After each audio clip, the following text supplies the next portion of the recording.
A little bit of the bubbly.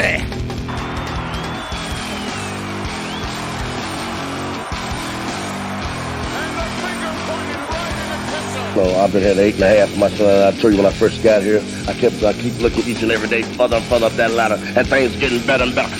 What an old nasty dog.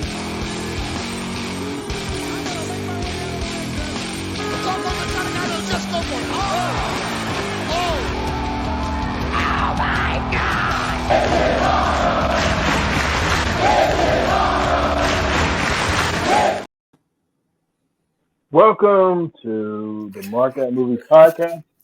Aaron Whitlow, Brandon Spivey, and we are the Mark Out Movie Podcasters.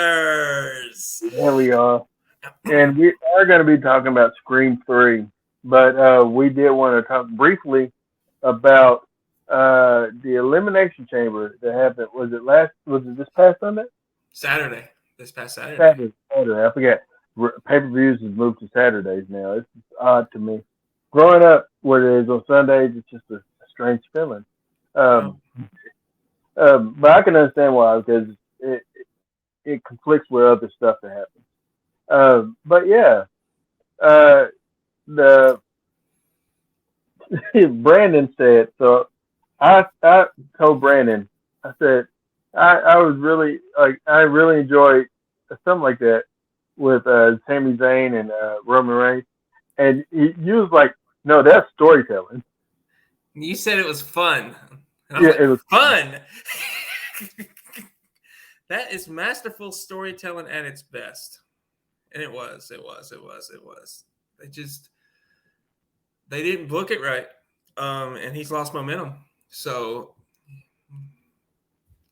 which is what I kind of figured would happen. They're going to put him and Owens up against the Usos for WrestleMania, and it's not the ceiling for him, but they made it the ceiling for him. Yeah. So yeah, I think that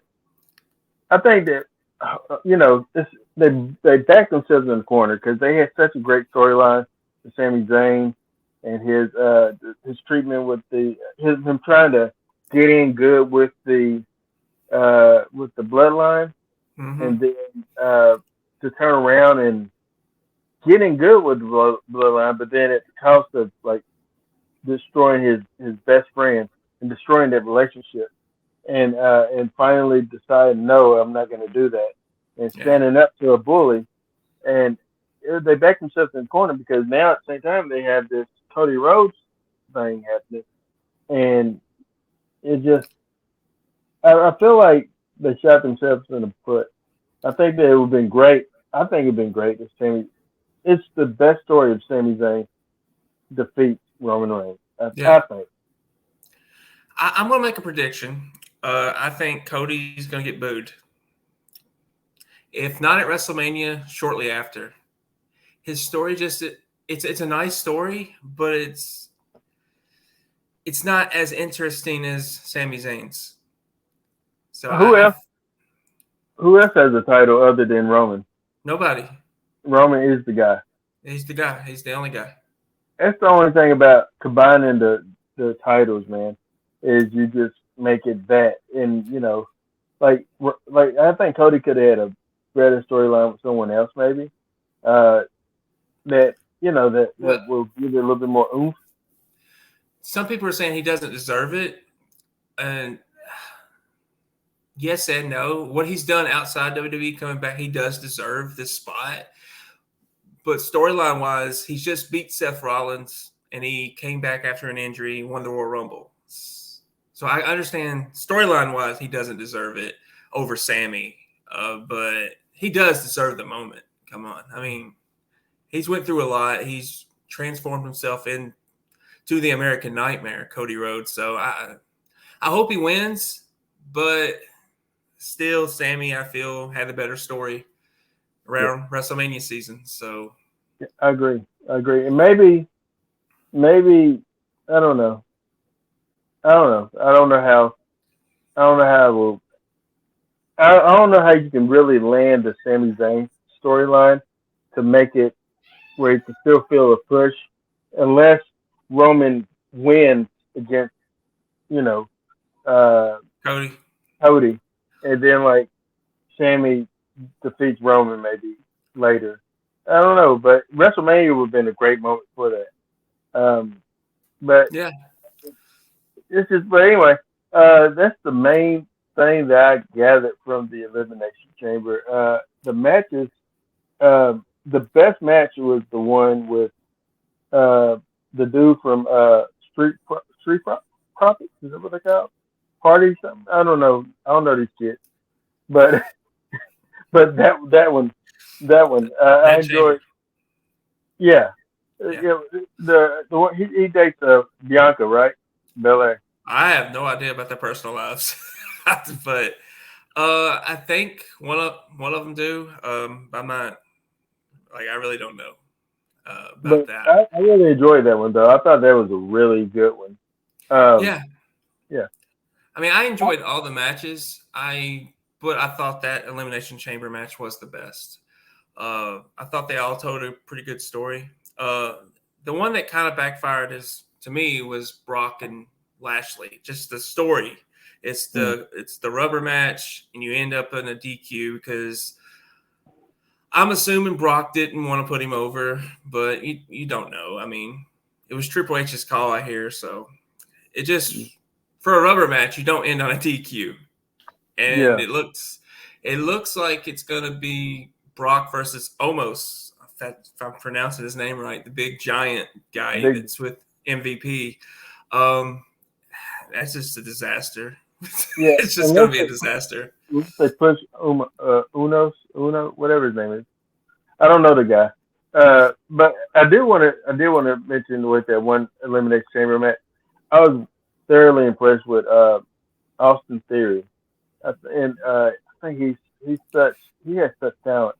Um, also, Johnny Gargano, uh, Johnny Johnny Wrestling. Wrestling. Yeah. Yeah, I really love him, man. I thought he was very entertaining as well. So yeah, I mean, I like to see the new blood that's out there, man. It's just not really watching it weekly, and when I come to watch the pay per view, I'm like, I kind of come in lost, but but I do enjoy seeing some of these talents. I don't know what they're doing with Bray Wyatt. I think that they're not doing. They're trying to make him the next Phenom, I think, but it's hard. It's a hard sell. You It's a know, hard. I watched it with Dawson. He actually watched every match but the Brock Lesnar match.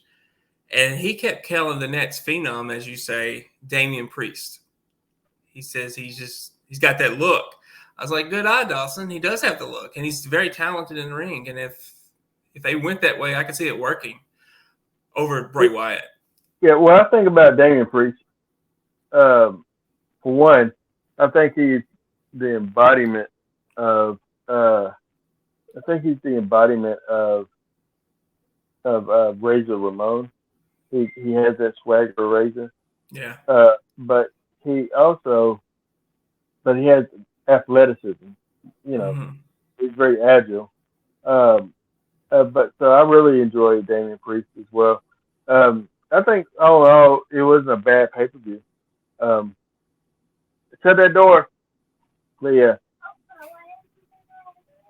But anyway. But yeah. Any other things you have for Elimination Chamber? No, I mean, uh, I'm glad Oscar won, but there's nothing really to talk about there. I mean, All right. Yeah, there's nothing really. All right, so let's go ahead and get into. As you said, I'm as ready as I'm ever going to be for Scream 3. Came out in 2000. It is the third. It was supposed to be the last of the Scream films. It was the trilogy. It was the third film, which at one point in my life I thought that was the weakest of the three. I think I might have grown a little bit more on it than I was on it. You know what I'm saying? So, but nope, yeah. I don't because I feel Oh, you it's still the weakest. Let's I see mean, I if like this it. I like it, but I feel it's still the weakest entry in the franchise. But once again we I have like I was just gonna say I like it less and less every time I watch it, though. So You it's like it losing. less and less? Yeah, Oh, well, it's doing the opposite for yeah. you. So it stars again David Arquette returning, Nev Campbell, Courtney Cox, Arquette at this point, uh, Lee Schreiber. So let's talk about Lee Schreiber, Cotton Weary. Still hurts. Oh, R.I.P. Cotton Weary, man. They but they needed a death that was gonna be that's gonna gain the audience attention, and it's the way to go. Kill But Gale. Kill Gale. Okay, please. but they killed Cotton Weary, which he was a fan favorite. Yeah. Um, and I still like Cotton Weary, and that's the death that's very impactful for me. So, but they also introduced this dumbest element, and I absolutely hate this element. And I noticed by watching the TV show as well, they do this too. As far as I think, I don't know. Don't spoil the show for me, Brandon. But the voice modulator, the thing that can copy perfectly other people's voices. I think it's the dumbest thing. I think it's the dumbest thing. Well, Uh, I mean, they had to have try something new. I mean, yeah, yeah. I mean, and they poke fun at that in the fifth Scream film. Actually, Scream with a flamethrower, and he's like a robot. yeah. But yeah, um, but yeah. I mean, I can understand having to try something new, but I hated the voice thing. I thought it was just the dumbest thing, and the way that it's able to copy and mimic, even when you're not talking to him on the phone, when they're screaming, like Cotton Weary, like with that scene with Cotton Weary, it just got on my nerves. But yeah, it's just you like it or what? I mean, it didn't bother me. I was kind of curious how he got Cotton's voice, but then he's part of the movie, so he's part of the new Stab movie. So I feel this one though, you should have been able to tell who the killer was right off the bat. Like it was going to be Roman. Everything. Could Yeah, I could could you tell? tell. Yeah, there was no shock value here. It was Roman from the get go. You I know, just, I was just gonna say, I thought Lance Hendrickson's character could have possibly played a role too. They basically did nothing with him, which is sad because he's an icon and a legend in the business. But you know, maybe he was there to throw you off. the one lady that played was supposed to play Sydney in the Stab film. Yeah. Angelina, in the original screenplay or one of the screenplays, she was going to be a killer with Cotton Weary. With Cotton, Yeah, they should have went that way with Cotton. and then that's why her character was kind of left to the side, pretty much. Yeah. But she was going to be exposed to being like actually somebody that was like a classmate of Sydney and was mad that Sydney become famous for the whole stabs, for this stuff, and she wants that. She wants the fame, and so she hooked up with Cotton, and that's how that happened. Recruited her. So the plot of part 4. Yeah. Yeah, it's like it's recycled. Everything's recycled, man. Like they literally say, "Well, we're gonna use it here. We're gonna use it here. We're gonna use it here." It's like Don Mancini with Child's Play stuff. He doesn't throw anything away. He just uses it. He repurposes it. Oh, he should throw a lot away. But yeah, I thought that was interesting. But with the Kincaid, I thought. They're trying to make it look like he was the killer. And there's one scene that was really very telling is when because the killer never has Sydney's phone until after Dewey lets Kincaid use his phone, and then that's immediately when the killer calls Sydney from the home line, not the office line. So this is her actual phone number that he's calling. And the only way to get that is from Dewey, because he's the only one that has it, other than maybe Sydney's father.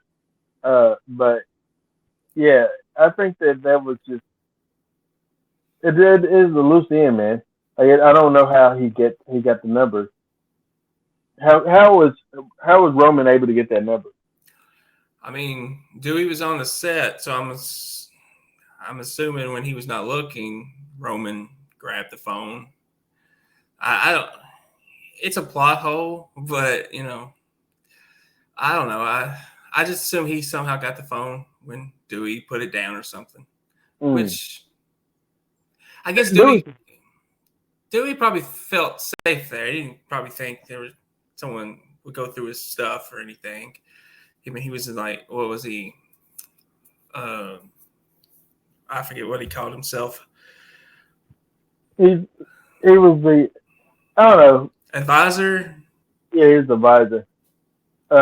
But I did like, speaking of the advisor and / security, you had Patrick Warburton in this, aka the Tick, and I love that guy, by the way. He's like, he says, listen here, dude, Rock. I'm the one that has, I've protected blah, blah, blah, blah, blah, blah, blah. Why don't you just take orders from me, buddy? Why don't you follow my lead, essentially. Yeah. But I love him, man.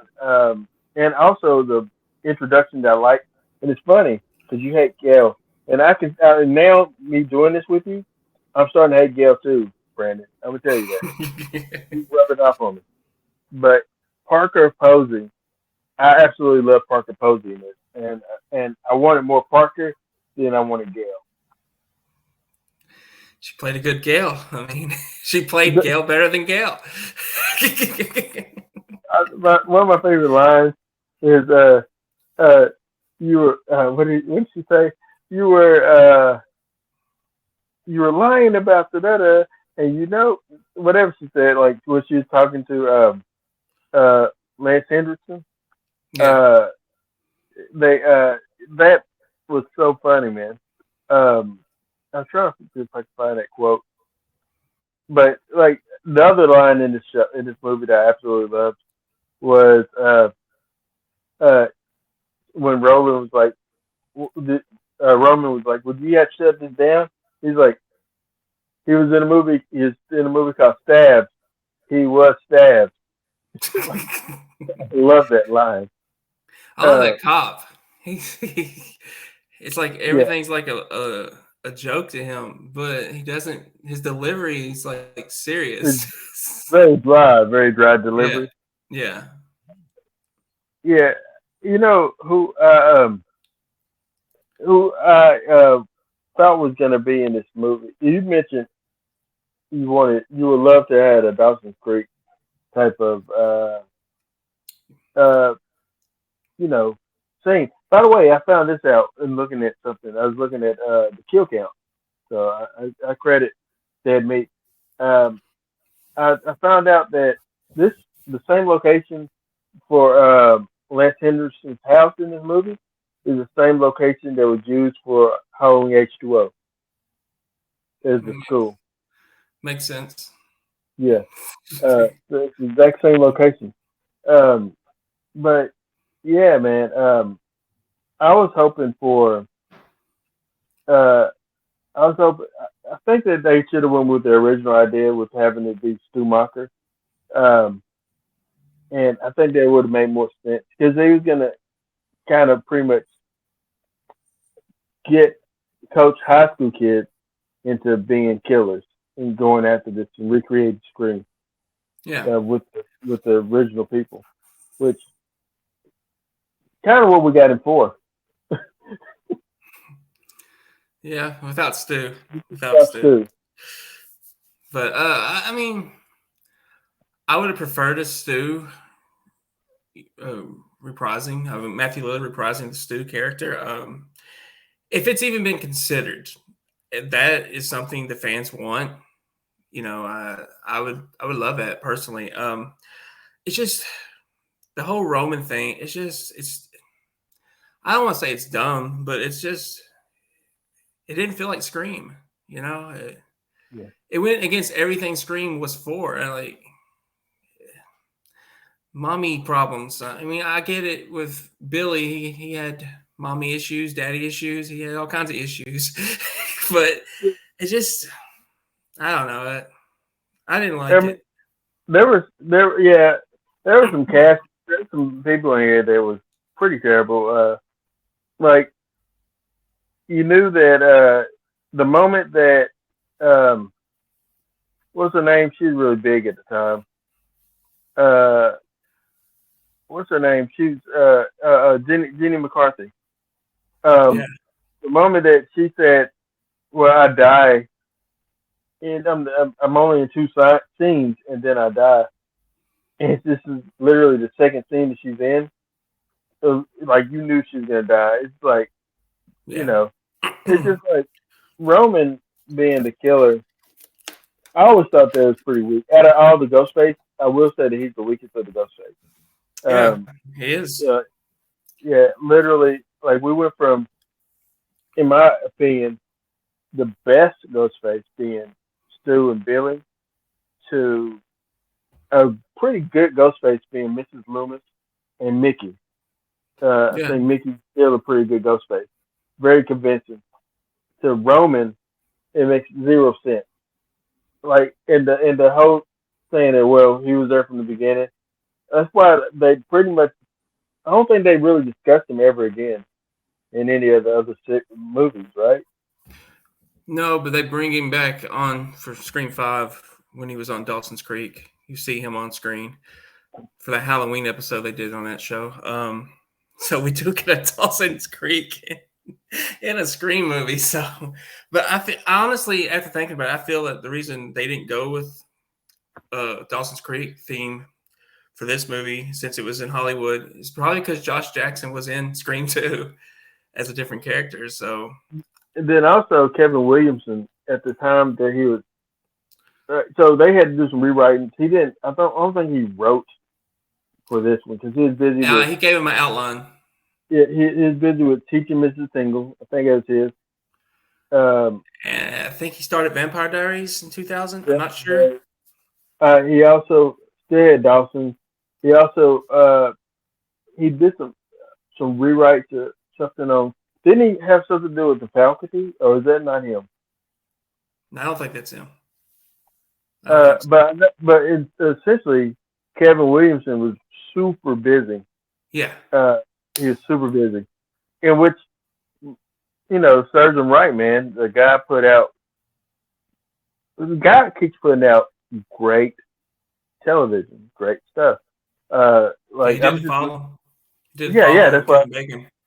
That's what I just seen that, and I was like, of course he did, which was a great show. Like if those that are listening to this or watching this, you never seen The Following, I suggest you watch The Following. Now, it doesn't end great, but I'm not gonna spoil it. But I just think that for what it's worth, it's a really interesting show. Yeah. Did you watch The Following? Oh, I watched it. All right. I love that show, and I was very disappointed when it got canceled. But yeah, I was trying to see what he was doing at the time. I know Teaching Mrs. Tingle. I think it's his directorial debut. But I can't find it. But yeah, he let's see, directing. Yeah, Teaching Mrs. Tingle came out in '99. So but he was like, it came out in '99, but he just finished doing that, writing. So he was probably shooting Mrs. Tingle when they were shooting Scream 3. Yeah. And yeah, that's probably what happened. But it just came out before, because Scream 3 was shot in '99 as well, but it got pushed back because of Columbine. Because the plot was initially, like I said, Stu Macher coercing teenagers, high schoolers, to start doing the being Ghostface, and so they didn't want they didn't want to set up that type of idea that movies influence murders in school, which I can understand that. Yeah. Um, but this is like remember back in '99 how shocking Hmm. Columbine was, Yeah, it whereas was. now we're kind of hate to say that we're desensitized to school shootings in the sense of they happen so frequently, which is a sad Well, thing to say. you know what that did though? That inspired people to do Hmm. more. Like I remember, I think I was at Olmsted, still at Olmsted then, and this guy's little brother said he was inspired to bring a gun to school and kill people. He never did, but he was inspired by what happened there, and it's It's sad, sad. but it influences people. Yeah. Hey, I was right by the way. Kevin Williamson was wrote the screenplay to the faculty. Oh, did he? I mean, I didn't think he did. I wasn't aware of that, but But it it makes sense too. it When you feels think about like it, his work. yeah, he is such a brilliant writer, and I'll give him credit, man. Too bad, like I didn't really care for teaching Mr. Tingle. I know where he's going with it. I just didn't think it's touching the landing. But writing and producing, I think he's excellent. Yeah, Uh, I 100% agree. but yeah, so we have. You mentioned this last night you messaged me that how that this movie. How did the Weinstein Weinstein how did this get a pass? I have no idea. I have no idea. I honestly believe this that Wes Craven was taking a shot at Harvey Weinstein all through this movie, like and exposing him and letting people know without saying who it is. Now everything that's come to pass is like, oh yeah, he was kind of letting people know back then, 23 years ago. I have no Yeah, idea how they let this get greenlit. You yeah. know, I think that I don't know. Maybe Weinstein felt like he was untouchable, but yeah, I believe honestly, I do believe that that was I think it was Wes Craven like sticking it to him. You yeah. know, which God bless Wes for that. But yeah, um, but yeah, man, this I can't believe this passed. But it's such a it's this movie is it's a hard one to watch because of all that. Um, essentially Maureen Prescott went to Hollywood to become an actress, like many actresses do, and got caught up in the casting couch, got caught up in that type of atmosphere, and it had long time trauma to Maureen, where she was a she was very promiscuous, outside of her marriage, which ultimately led to her death. Um, hate that Roman has something to do with it now, but you know, it made Yeah. more sense to me just Billy Loomis and Stu saying, "Oh, we're gonna get her. She is the reason for this." And then the motivation behind Mrs. Loomis makes sense too. Oh, uh, because you killed my son. Yeah. I want you dead. I understand her motivation. It makes sense. It makes sense. Now Mickey, yes, he just wanted to be famous. I can understand his motivation as well, because he's just insane, and that's what he thought. But Roman, I Well, hate that. what I will say about all of them, Mhm. there's at least one killer where it's really personal. At least one with all of That's them. not is that Mrs. Loomis. Yeah, she was. It was personal because Billy. Roman's personal because of Maureen. It's not so much. I guess he wanted. I guess he just wanted to kill Sydney too. I it's hard to really. I don't know. Figure his brain out. Mhm. Why'd he wait so long? After Billy and Sue tried, why'd he wait so long? But yeah, I think it's all been personal, at least with one killer. Yeah, yeah. I think that and I think that also Roger Corman pops up as a studio exec. Who Roger Corman is known for movies that scantily clad women, those B horror movies, like kind of like the movies that they said that Lance Henderson's character made. Yeah. Um, Speaking of cameos, I know you hated it. Jay and Silent Bob. I didn't hate it. It felt random. I mean, I Yeah, enjoyed seeing them, but it felt so out of place in a Scream movie. and then Kevin Smith returned the favor a year later, I think, with Jay and Silent Bob Strikes Back, and he cast Wes Craven uh, in that movie as with a cameo in the Jay and Silent Bob movie. Uh, I was thinking maybe they filmed at the same time, but it is very random. It's a random cameo. Now the best cameo, I love Carrie Fisher not being Carrie Fisher. I thought that Yeah. was great. Her sister said that Carrie Fisher slept with George Lucas to get the part as Princess Leia. What if that was true? It could have been. It could be You very never better. know. I mean, you never know. Don't make that a short. Don't make that a short. Oh, What if it was it, true? it might be.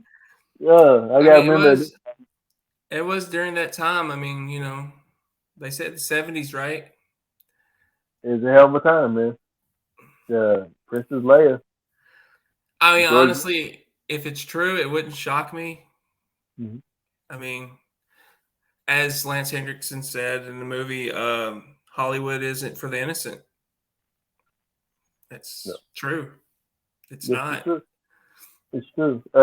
But yeah, man. I thought that was. I thought that was a good little cameo. With Carrie Fisher. And also Rena Reynolds is she's. I didn't realize this. She's named after Carrie Fisher's mother. Uh, Whatever her name is, Debbie Reynolds. Yeah. Yeah, she's named after her. Um, oh man, this movie. Yeah. Now the sequence that scared me is the sequence with the ghost Marine Prescott. I will say that the stuff with the ghost mother, ghost mom, freaked me out. Like the scene where she's like walking, like and Sydney looks up and she's at the window. Every time, like I remember watching it and just being freaked out. And You want to know? Go ahead. Go ahead. no, go ahead. That whole sequence reminded me of a Dawson's Creek episode because Kevin Williamson did the exact same thing with Dawson on a movie set. Really? Yeah, same exact storyline right there. So I kept watching it. It's like it just thinking about Dawson and his ghost on this movie set that happened to be not real, but it just made me laugh at the whole scene. If I hadn't seen Dawson's Creek, I probably have your reaction. But since I had seen it and they kind of made fun of it, that she supposedly died on this movie set and she's now a ghost. She haunts the sets. It is similar that she's haunting Sydney's life. What even is happening in Dawson's Creek? Are they actors? I thought they were high schoolers. What even is the show? They are high schoolers, but they eventually graduate. Dawson goes out to film school, gets hired as a DP, I think, on some horror film. Are you got to spoil Dawson's Creek for me? No, you asked. I'm just telling you. Okay, just wondering. Yeah, I will eventually watch Dawson's Creek. I'm gonna bite the bullet and do it. Maybe the same time you watch Star Trek. You don't like Star Trek. I love Dawson's Creek. Okay. That's funny. The Trekkie's gonna get mad. I do like Star Trek. This Next Generation has been hard to get through. That's all I say. But anyway, yeah, man. I think that I was gonna bring up somebody. The the set, the scene where Sydney goes into like on the set, and they recreated her house and then Stu's house. Um, I thought, man, they did a really good job paying attention to details. I thought it was really, really well. Like I was just looking at it, I was like, man, yeah, I didn't notice that the refrigerator door was open in the garage, and the bridge was broken where the fight was. Uh, Mm-hmm. I was like, wow, man, I thought that was really good. But yeah, I thought that was cool.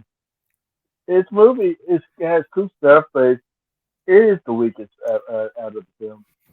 Um, Yeah, it's I don't got know. the weakest. I feel it's got the weakest characters in a Scream film. It's got the weakest kills. Um, You're I don't not know. really invested in any of them, really, other than Parker Posey Yeah, uh, and Dewey, and then maybe Nev or Sydney. But I wasn't really invested in the guy that got burnt up in the fire. I wasn't, especially wasn't invested in Roman, um, and definitely wasn't invested in Dion Richmond, who played Tyson Fox. He was supposed to be yeah, the Rand character. Now his death, he should have ran faster, brother. Man, he should have ran faster, bro. Uh, don't be on carpet, bro. A rug where they could pull it. The pratfall, and then like you get thrown. he Maybe had the a brothers survived. I doubt it though. he had a better death than Hatchet. He got his arms ripped off. He wasn't Hatchet. I Yeah, he forgot he was in was. Hatchet. Oh man, He's also in Not Another Teen Movie. he That's all I. wasn't. That's all I know. But he did three memorable films, I guess you could say, for me. He so just so you know, he was in the Cosby Show as Kenny, aka as Bud, Rudy's best friend when he was a little kid. Uh, so he got to start on the Cosby Show. I think I Uh, remember. so I always associate him with as Bud. Uh, but yeah, his filmography is limited, my man. Oh, he's still working. Cloudy with a Chance of Christmas. What in the world? Uh, the show called Arrest. What Matt? Like he's in Psych. That's something, buddy. Um, Legend of Awesome Maximus. Okay, so that's where you going with it. He was in like those dumb rip-off movies, like Not Another Teen Movie, which wasn't bad. I like that. But he's in a lot of those type of stuff. He was in Uh, National Lampoon's Van Wilder, the first one, the first one. don't I remember, don't but don't remember him at all. Uh, but yeah, okay. Anyway, I wonder where he's working at these days. I wonder if he's customer service somewhere. Um, hopefully he's working. Clearly, he's still got jobs, right? But yeah. we can go ahead and ready to go ahead and shoot the dog. I guess. Well, before we do that, I will ask you Randy, what now?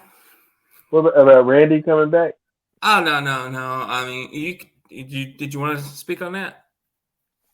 I thought it was a cool way of bringing him back because a lot of fans hated that they killed him. I hated that they killed him. Yeah. But that's a cool way of bringing him back. You And want to know just something? The what first time I watched Scream 3 and they showed him, I immediately thought he's gonna be the killer at the end. really? Like like he was in on it in Scream 2. He was just. It would have been better. It would have been better if he would have been. But yeah, yeah, I thought it was cool too. Made me miss him, because Yeah. it's not been the same since him.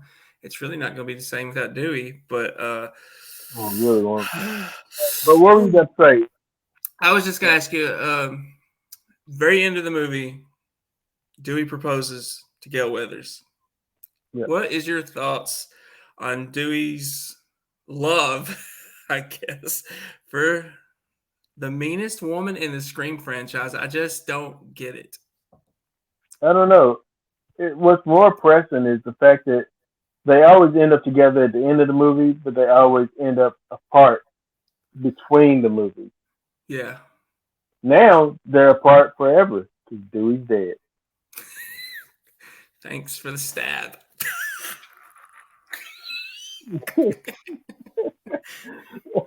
But oh man, I hate that. But yeah, maybe hopefully now that Dewey's dead, they go ahead and kill Gail. I hope so. You're gonna cheer. You're gonna mark out. I will. If she bites it, I'm cheering. I don't care what anyone thinks. I'm cheering. I've been praying for that woman to die since Scream. Oh my Gosh. I hate Gail Weathers. I hate her with a passion. They killed the wrong one in Scream 5. They killed the wrong one. I was actually hoping she was going to die in Scream 4. Like, at the, what was it? The hospital scene. No. Scream 4. In the barn. Yeah, thing, right? yeah. I was hoping. I was like, oh, please. Unfortunately, she's got star power. No, I'd rather have David. Yeah, I mean, she doesn't have it anymore, but I think still at that point she still had something. Also, David Arquette is the one that convinced her to cut her bangs that way in this movie because he was like, "Hey, you look like Betty Page," and she does not. She did not look like Betty Page. I love you, David Arquette. You're awesome. The ultimate rib. Yeah. But all right, you ready to go ahead and get the mark for this film? Yeah. Oh, by the end, we find out that of course Roman is the killer. It's him all along from the very beginning. Dewey shoots him in the head. Sidney holds his hand, which is weird. You don't know this dude. It's kind of like that Michael Laurie relationship. Yeah, but they have a real relationship. Not Sidney and Roman. It's not the same thing. They're not built the same. No. I direct. Shut up, Roman. Anyway. She does that with Stu. It's built the same. Yeah. I agree with that. But anyway, I'm going to go ahead and give it 2.5 marks out of 5. Wow. I went lower because you pulled it lower for me just from talking to you, Brandon. I love you, but this is true. I was gonna end on 3, but 2.5. I think you should go back up to 3. Come on. Nah, 2.5 fine. Wow. By the way, people, Aaron likes this movie more than me. Yet, I'm going to give it a better score than him. I'm giving it a 3 out of 5 on the markout meter. Oh, wow. It is what it is. Hey, I did try to get him to push it up a little bit, but he said no. Yeah. Well, sorry. Well, next week we will be watching Scream 4, which is came out how many years later? A lot, like a decade later, I believe. Yeah, Scream 4 came out in 2011. Yeah, so 11 years later. Like, dang near 10 years later, right? A little bit over 10. But yeah. And yeah. Underperformed. But tomorrow we plan on watching Cocaine Bear. Maybe we'll give you a little out of the movie theater quick review. Maybe a short. We'll see how it goes. I don't know. But Brandon, no cocaine will be involved, though. I promise you that. No cocaine. Brandon, what do you want the people to do? Oh man, not hurt. I tell you, my back's hurting.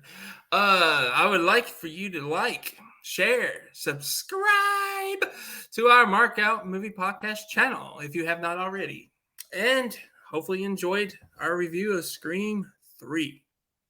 Also, check us out on our social media as far as Instagram. I am Aaron Knows Movies. Brandon is film guy 1985, I think, or maybe it's just 85. I'm not. We don't recall. But Brandon's on there too. I'm on it. Uh, Yeah. And then also check us out on the Markout Movie Facebook page and on our YouTube channel. Check out our shorts because I'm going to try to post a short. I don't know what it's going to be yet. It might be Carrie Fisher. It might be Brandon's hate. Oh no. The hate for hate Gail is I think 2 thumbs up worthy. I don't want to get it out there that Carrie Fisher slept with George Lucas for a role in Star Wars. Come on.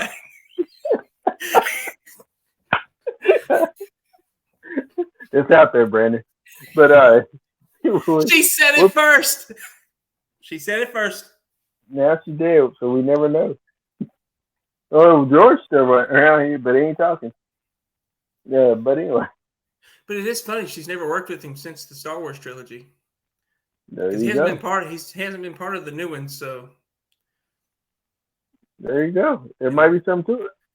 Look, George may be a Harvey Weinstein. If he's one, then Spielberg's got to be one, and I can't believe that. We can't do that to Spielberg. We can't. We don't believe it about Spielberg. But anyway, all right. Well, in the meantime and in between time, I'm Aaron Whitlow. I'm Brandon, that guy, Spivey. We thank you for marking out with us here on the Markout Movie Podcast. Thank you, and you have a great rest of your evening.